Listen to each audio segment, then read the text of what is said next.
Well, yesterday we started this place of growing spiritually at the very basics. It was all about communion. And we spoke of making sure we had the rank order.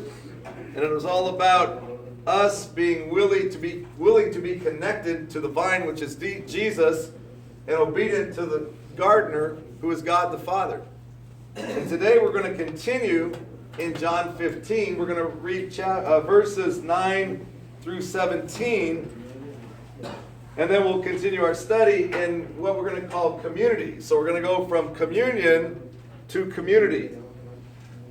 So it says in John chapter 15, verse 9, "As the Father has loved me, so have I loved you.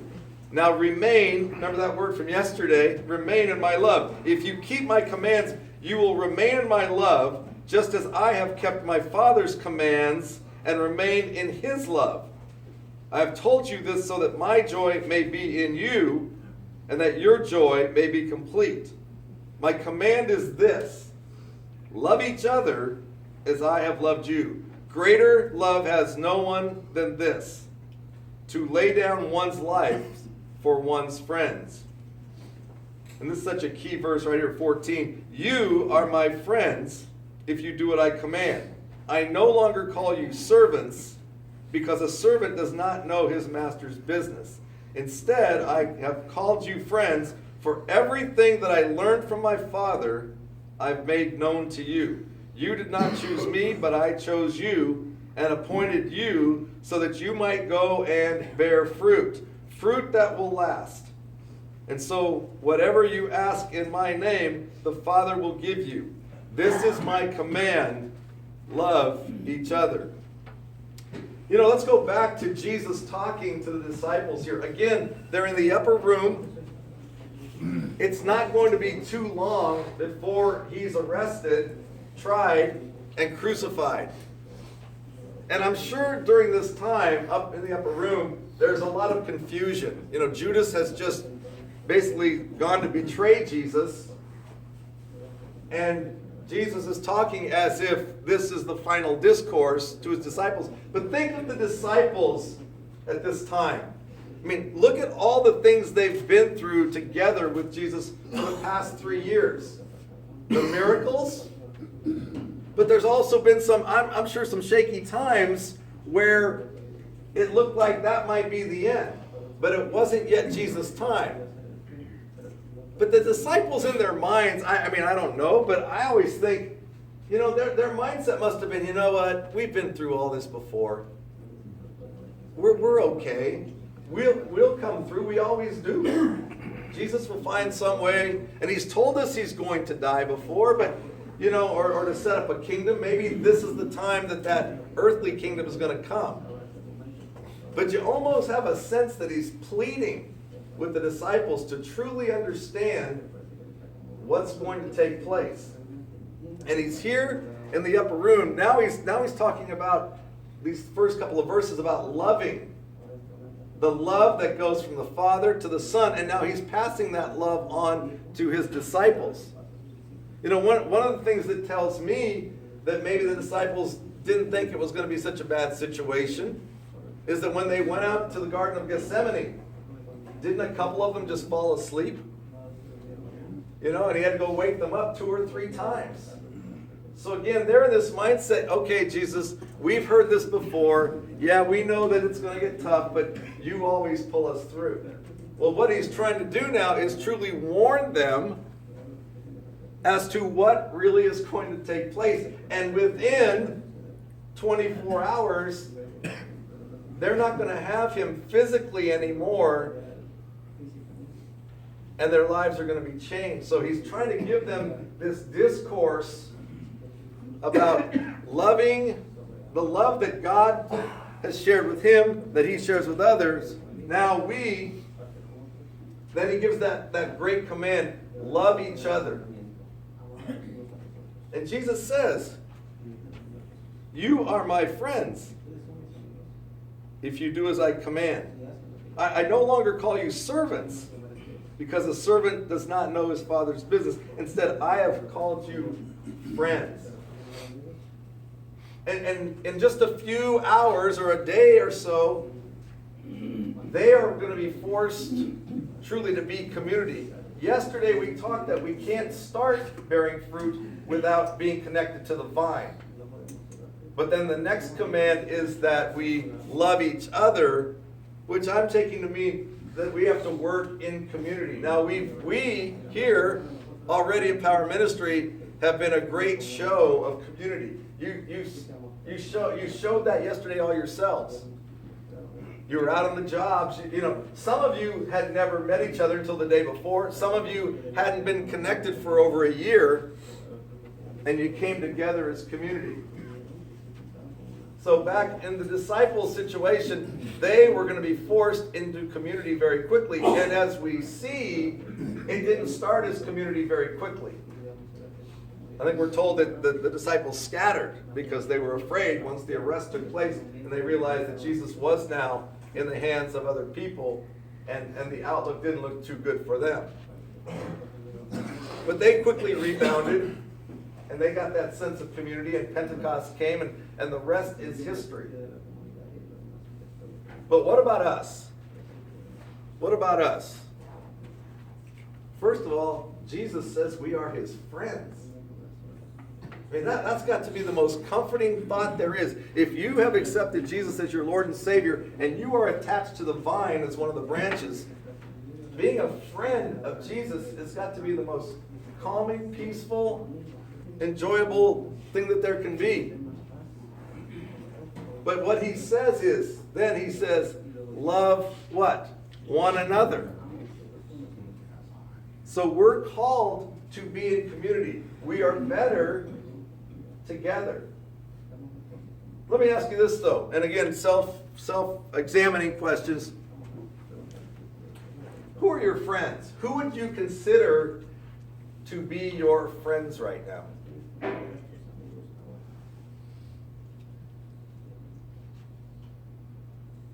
When you are with your friends, I'm sure that any one of you would assist your friends if they're in trouble. I'm sure there are those that you would lay your life down for. Let me ask you this. How do you treat your friends? Those of you who are married, your wife is supposed to be your best friend. How do you treat her? How do you react? This is a tough one. I think most humans have a tough one here. When something really fantastic happens to your friends, something great, a promotion, maybe they won something in a raffle, something really tremendous happens to them. Is your first thought, good for them, or not so good for me? I think we're human. We all deal with that, right? Our first thought is, what about us? What about me? Better than that, what happens when something good happens to your friend's kids? Oh man, that gets touchy, right? Because your kids are probably the most special thing. Benny, your daughter plays sports. When your daughter goes over and her friend went 4 for 4 with 2 homers and 5 RBIs, your team might have won, but it doesn't feel as good, does it? That's where we have to, as Christians, be willing to be joyful for other people. Because we're called to love other people. We're called to be in community with other people. And that is the wonderful thing. I mean, there's a lot of wonderful things about Power Ministry. And those things would not happen, truly, if our leadership team wasn't in community. It takes the community of loving each other to have that joy. But can we be happy when something else good happens to somebody else. Again, Jesus calls us to love one another. And it's really pretty easy to love someone when they need your help. But can we rejoice with other people? I think again, you showed yesterday, and even though yesterday was supposed to be more about the coming together, or the coming together between you and the Lord, we were put in a situation where we had to become community quickly. And so you've transitioned very well. But my charge to you today is this. Love one another, because we're in this community of brothers. And I'm sure when in these two rooms last night, when there's a little bit of snoring going on, I'm sure there wasn't a lot of love going out. Okay? But the reward is this is your last night in those rooms, and you'll be in some hotels. But I'm just saying, even in the rough times, even on the projects today, when things don't go as well as you think they should, love one another. And a great way to do that is stop and pray with each other. Learn about each other. That's one of the great things about this trip, is that you get van rides and you get projects and you get joy tours and you get to learn about each other. But again, this is a practice week. This is a week that we are to learn all of these items, to be in communion, to live in community. This is practice for when you go home and put this all into work. We are so fortunate to be friends of God. We're so fortunate to be friends of Jesus. Let's take that friendship and extend that. That's what God calls it. God loved Jesus. Jesus loved us. Now we're supposed to, right? We said it in our verse. We're supposed to spread that love. Jerusalem, Judea, Samaria, and all of the ends of the earth. That's what we're called to do. So let's go out there and do that today. Can we go out there today in Joy Tour? And Pat, thank you so much for Joy Tours. I mean, all you do, this man gives us really 6 days, full days, and you don't think it takes energy to get out there time after time after time? I'm sure that when you guys are with him, you're probably thinking, this is the first time he's ever done this because he's so joyful. No, it's all the time. All right? But let's be in community today. But think, okay, I'm in community today, but I'm supposed to take this community home with us. We want to end with a song that I think is so appropriate. We chose What a Friend We Have in Jesus because he's our friend. And I want Mark, if we can sing the song, I Am a Friend of God. All right? Can we end our time with that this morning? And then we'll go on with the rest of our day. Do you have that, Jamie? All right. All right, so we're going to sing this song, I Am a Friend of God. Some of you remember when we used to sing it in Spanish, and we may sing the chorus in Spanish a time or two. It's, Eres mi amigo fiel. Can everyone say, Eres mi amigo fiel? Eres mi amigo fiel. Tu amigo soy. Tu amigo soy. We're going to sing in English, but we'll throw the Spanish in there. Let's stand up and sing, I Am a Friend of God. Here we go. Who am I that you are mindful of me, that you hear me when I call? All right, guys, wake it up. Is it true that you are thinking of me? How you love me? Make it scream, yeah. It's amazing. Let's sing this one again. Let's go back. Who am I that you are mindful of me? That you hear me when I call. When I call.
in Spanish real quick. Eres mi amigo, we don't sing. Eres